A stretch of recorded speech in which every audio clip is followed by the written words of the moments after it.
Yo guys, what is up? You can't even see my face properly in this light. Just had a run, I'm back here, and I've decided I'm going to make a video about this.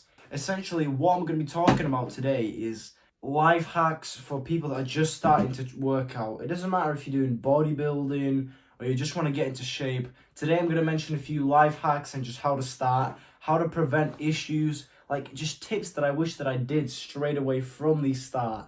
And I'm going to mention one other topic as well that is really important, so pay attention throughout this video. Okay, so the first thing I want to touch upon is, let's say you want to start bodybuilding and you've literally never had any experience with working out. Let's say you're not really athletic, you're just about to start and you're like, let's say 16, 15.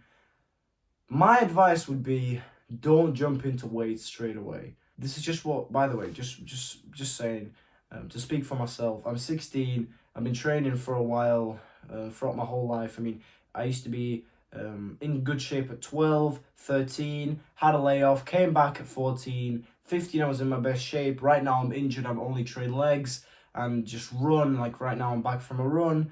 Don't train upper body, but my upper body still looks, I'd say, pretty good. There's a photo there, by the way. So that's the context behind me. If you just first time seeing me, that's what I gotta say. So let's get back into what I was saying before. So you want to start weightlifting, you're around 16 or even younger, and you basically have no experience. Start with body weight things like exercises. And examples of that would be just body weight squats, so just normal squats in midair, push-ups. Oh, I love push-ups. Push-ups are just always the golden standard. You do need to learn how to do a proper push-up. If you just heard like push-ups, hang on a minute. Search up how to do an actual good push-up and learn and do that, because I'm telling you now, you probably can't perform a good push-up. The push-up that'll actually be good for your muscles and get that good stretch, something that's actually going to make your waist stronger. And if you're not strong enough to do that normal push-up, start doing push-ups on your knees. Like literally, so instead of being on your toes, literally do push-ups on your knees. Like that's what I'm genuinely saying. And I don't know, you could do this for a month or 2 months. I'll tell you this, the first time you actually do a good workout where you did all the push-ups, be careful, don't overtrain yourself. You will be sore as shit the next day. Like I'm talking, you're going to be achy. It's going to hurt for a few days. If you overtrained, it could hurt for a week. This is normal. This always happens, especially if you've never really worked out or you've had a huge break. As soon as you do something like that, there'll be so much lactic acid in your muscles. You are going to hurt. That's just a warning. It's normal. Muscle pain. It doesn't necessarily mean that the workout that you hit was beneficial. All right, so you could train and your muscles don't really hurt that much the next day. That doesn't mean that the workout wasn't beneficial. That's not how it works. So anyways, let's jump back into what I was saying about that. So, okay, let's say you do this for around a month, 2 months. I would aim for 2 months. And by the way, not only just squats and push-ups, obviously other exercises, maybe some explosive exercises. Something like pull-ups is amazing if you're strong enough to do a pull-up. If you're strong enough to do a pull-up, that's really good. You know, not a lot of people can actually do a proper pull-up, which is weird to me because to me it's pretty simple. And I used to live, okay, this is going off topic. Hang on.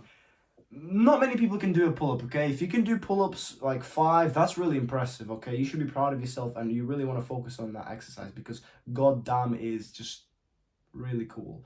I mean, it's building your back, your biceps, your forearms get tired. I mean, you're literally training your core as well if you tense, if you do the perfect technique. What I'm trying to say is pull-ups are really good. Better than push-ups. Better than push-ups. Anyways, jumping back into working out. Okay, you've worked out for 2 months. Now you can start moving on to weights. You have to be very careful with the weight that you pick. And it obviously depends on what goal you have. But let's just say you want to build muscle, which is totally understandable, muscle and strength. I'm going to explain how many reps you want to do and do you train till failure, because that's obviously the best way to build muscle. But is it too early to train to failure or is it not too early? So I'm going to say that it may be a little bit too early, but you still want to be training heavy for you. But just don't go to that insane failure where you have to like ego lift to finish the rep. And actually, why am I saying these terms like you guys know what I mean? Let me explain what ego lifting is. So it's essentially, let's say you've done 10 reps on something and you can't perform the perfect technique to do the last rep and you just sort of swing it, okay? That's what I mean here by ego lifting. Ego lifting could mean something else, but that doesn't matter. That's what I mean by ego lifting. Don't be swinging your arms, doing the wrong form just to complete that one more half rep. It's really risky right now, and it's going to overtrain you, definitely. And could give you a potential injury if you don't really know how to do it safely. And please, listen to me. Warm up before your workouts. Do the right things. Do not jump into your starting weight straight away. Stretch. Be careful. Okay, don't be stupid. I've had an injury for I think it's been 6 months, and it's actually really affecting me. When I think about it, it really makes me sad because obviously, well, it doesn't make me sad, but it upsets me because I can't train like I used to. I've been letting it heal. It's actually been getting better recently, especially now, but it's nowhere near being finished. I don't know how long I have to wait. I have to do stupid exercises for it, okay? I can't do anything for my upper body pretty much. The only safe thing is push-ups, but still to an extent. So please stretch. This is the most important thing I'm going to say in this video. Anyways, jumping back into your workout. So you cannot ego lift. Don't train on failure too much yet. Don't do it to the point where you have to swing your arms like a sausage on a bicep curl, for example, okay? But the bicep curls want to be heavy. They want to be good, okay? And then throughout time, bicep curls is an example, by the way. I'm using that as an example. But throughout time, a few months, okay, you can start now to train till failure. You can maybe start swinging the weight a little bit, but please be careful with this because if you injure yourself, you're only going to set yourself back more. And okay, let's speak about the rep range. You want to be doing 8 reps. I'm going to say 8 to 9 reps. And what I mean by 8 reps, it's not that you grab a 5 kilo dumbbell and you do 8 reps and it was piss easy. I mean that your last rep is going to be 8th rep for that weight because it's that heavy that you can't do it anymore with a perfect technique. 8 is the maximum you can do. That's what I mean. I don't mean that you leave any reps in reserve is how it's called, so that you could do more, but you're not doing more. Don't do that. Okay. Try to aim for 8 reps and make sure that 8th rep is pretty much the last one. But we do want to remember that we don't want to train too crazy right now because we're just starting. And if we're speaking about rest time in between reps, the perfect is 3 minutes, in my opinion. Because if you're doing 3 minutes, you recover more, okay? The lactic acid isn't going crazy inside of your muscles, okay? By that I mean it doesn't burn that much. You get to rest up and you come back strong into the next set and you're probably able to do the same weight. And you don't feel any weaker really, maybe a little bit weaker, maybe even feel warmed up, okay? So please, it's important because if you don't rest enough, you might be fatigued and perform worse in the set. That means less muscle growth, and obviously you're not touching that goal that you need, and that is basically hypertrophy, that's what it's called. Now we figured that out. That's going to be your training. You can get into your workouts. If you live at home, that's a whole different story. I'm going to make a video on that, on what I used to do at home, just reviewing my home gym, something like that, okay? Speak about that in a new video. If you want to speak about what you eat, personally, I eat what my mum cooks, and you probably do as well if you're my age. But that doesn't mean you can't control what you want your mother to cook. I mean, if you ask her that you want eggs for breakfast, and maybe you'll pay for the eggs, okay, you have a job, you have the money, you'll buy the eggs. Boom! You can make the eggs yourself. It's not like it's hard to cook eggs, okay? You can start making yourself eggs, which is literally the #1 food, really high in protein, everything you need for muscle right now.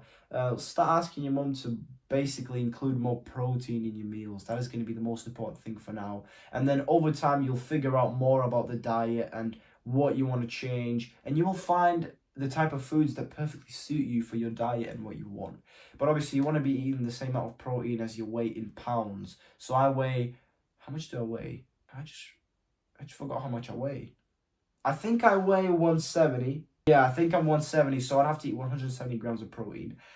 That's a lot of protein, to be fair, mate. That is a lot. I do not hit that goal. I doubt it. But I don't track my protein. Don't track anything. So that's that covered. Now, the last thing I want to really speak about right now is your sleep.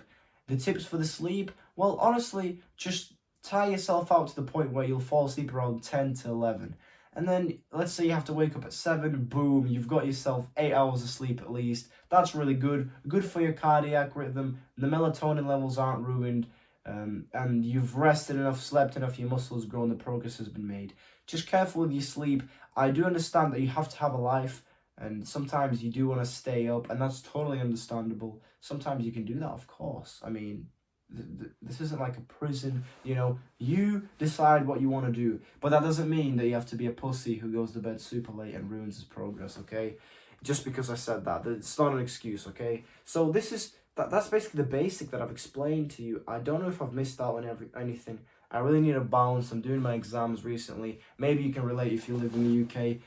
Had a mock today, mock exam. Have another mock tomorrow. This whole week is full of mocks, and it's stressful. So I'm going, guys. That's the advice. Those are the tips that I'd give you if you're just about to start working out. Fitness tips. These are golden, honestly. If you want to see more, something like this, more detail on this, I could make a part 2 and include even more nerdy little stuff that you already know and you want to know more about. Alright? And actually, I did say this video was for anyone who...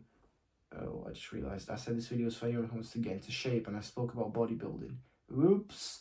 Well, okay. Maybe in part 2 I'll cover the other part where, for example, you're not interested in bodybuilding. Thank you for watching, guys. Like and subscribe. Let me know if you like this, and bye-bye.